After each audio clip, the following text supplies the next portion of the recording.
One of the reasons we think it might be because the pathogen population has gradually adapted to the resistance in our varieties.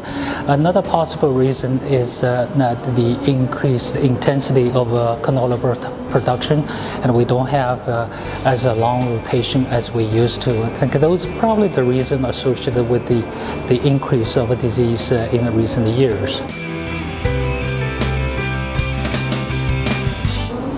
I think the most important thing is to be aware of the risk situation you're in. So if you're doing long crop rotation already, for example, 4-year rotation, your risk level is very low. So that's something you need to consider. And also, knowing your risk by scouting your fields at a swathing time.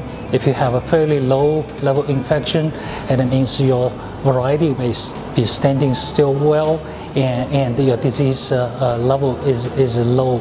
And also the variety you choose. Currently we have mostly R-rated or even MR-rated variety, which has quite a bit of a quantitative resistance or background resistance in them.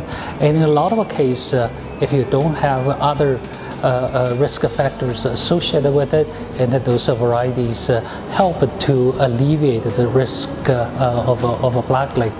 So though all those factors are considered, if you're still in a high risk situation, that's where the fungicide control need to be considered.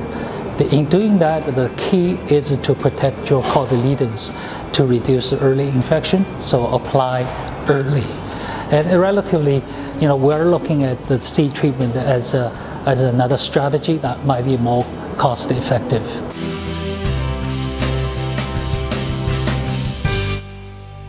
Currently, we have a labeling system using RMR, that kind of resistance rating.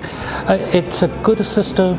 It has quite a robust the criteria to follow, but at the same time, if a producer doesn't have a major problem with the blackleg and they wanted to rotate to another variety, and there is a bit of a lack of information.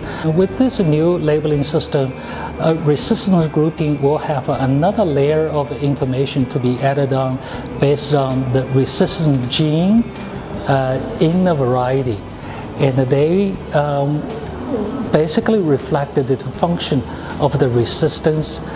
If you have a problem with a variety carry, let's say, the group A type of resistance, then at least the next one you switch to should avoid the same group, instead go into another resistant group, B or C, and sometimes even with the multi-gene resistance, but differentiated that the resistant group you had a problem with.